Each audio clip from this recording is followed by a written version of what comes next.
Okay, balik na naman tayo mga do. Ito na tayo, no. So, ngayon, springtime, ay hindi, magsi-spring pa lang. So, ang sinasuggest ko sa inyo is, simulan nyo na yung mga lupa nyo, no. Yung mga pang-start nyo sa summertime, o kaya sa springtime. So, meron kang 2 months, kasi February ngayon. February, March, April. Meron kang 2 months para matunaw yung mga, ano mo, mga compost. Ipapakita ko sa inyo yung mga compost natin. Actually, nasabi ko na to about sa saging. No, wag nyo munang tanggalin yan. Or pwede rin naman, yung dahon lang niya yung tanggalin mo para kung naiirita ka sa kanya. But anyway, ito na siya. Yung iba natin saging, yung mga dahon-dahon, ayan. Ganito lang ginagawa ko mga guys. Mga do, ito na siya. Yung mga dahon na tuyo niya, lagyan mo ng lupa sa ibabaw. The same time, yung mga uod-uod dyan, mga bula-bulate. Mas mabilis kasi siyang matunaw, no? Para sa akin, no? Kung natatamad ka mag-entay, ganituhin mo yung halaman mo. Pakita ko sa inyo yung iba ko nang na-achieve dito, no? So ito, nasimulan ko to January. So medyo ano na talaga siya, medyo settled na yung ilalim niya, puro ano yun, puro mga yan, ganyan to yung dahon, mga damo, ganyan. So yung ilalim niya ganun. Ganito rin to mga do. Napapansin nyo, pag medyo ready na yung ano yung lupa nyo, kasi yung mga damo, ayan oh, yung mga, hindi ko nga alam kung damo ba to eh. Kasi alam ko naglagay ako ng mga seeds dito. Kaya tatandaan nyo mga do, pag nagtanim kayo, lagyan nyo talaga ng label. For example, ito label. Lelabelan nyo kasi minsan sa dami ng tinanim nyo, di nyo na alam kung alin dun yung tinanim nyo. Kung nagtanim ka ba ng kale, nagtanim ka ba ng kung ano-ano. Anyway, ang sinyalis niya na ready na yung lupa mo pag may tumutubo na mga damo-damo. Yan o, patulad dito o, may tumutubo ng damo-damo. Ito hindi pa to ready kasi kailan lang to. Nakikita ko pa yung ano, yung dahon ng tawag dyan, dahon ng saging.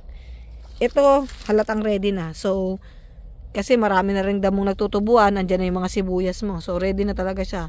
Ito rin, oh, natanim ko na rin yung mga iba kong ano dyan, sibuyas, kasi yung sibuyas gusto niya sa malamig. So simulan mo siya ng mas maaga para naka-ready ka sa ano mo, compost na pot. Kasi pag katulad dito, ito ready na to, ang dami na nakatubo eh. Katulad nito, yung buong layer ho na to, ano to, mga basura to na pinagbabaon ko. Ngayon, kung ayaw mo maghintay, pero hindi mo pwedeng taniman ng yung mga masiselan, yung mga vegetable kasi mabubulok yung ugat nila. Ang pwede mo itanim, saging, at saka sugarcane. Ayun o, yun, sugarcane lahat yan.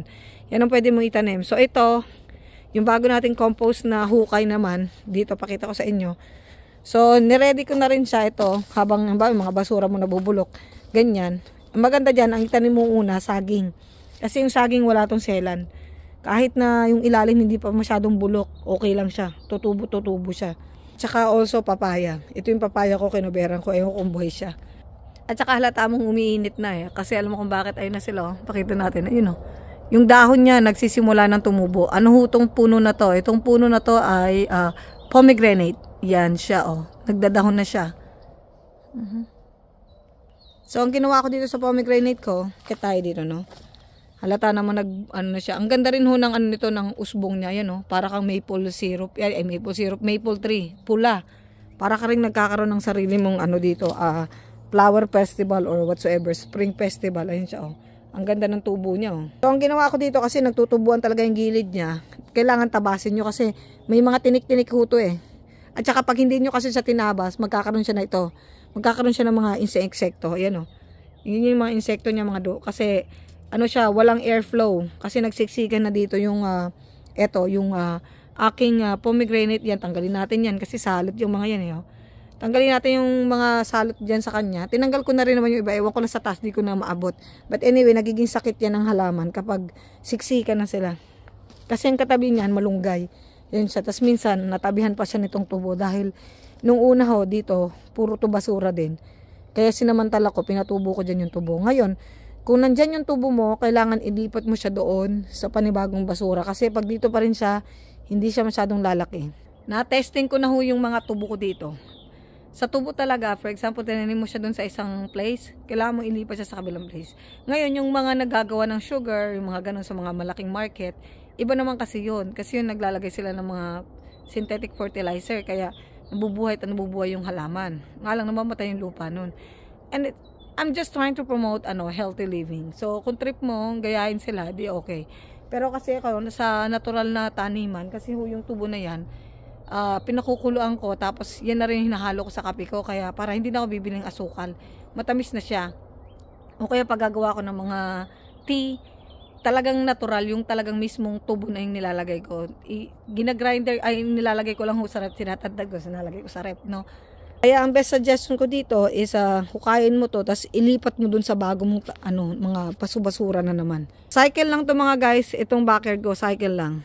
Yung kung saan ko binaon yung mga basura, dun ko ilalagay yung tubo next year.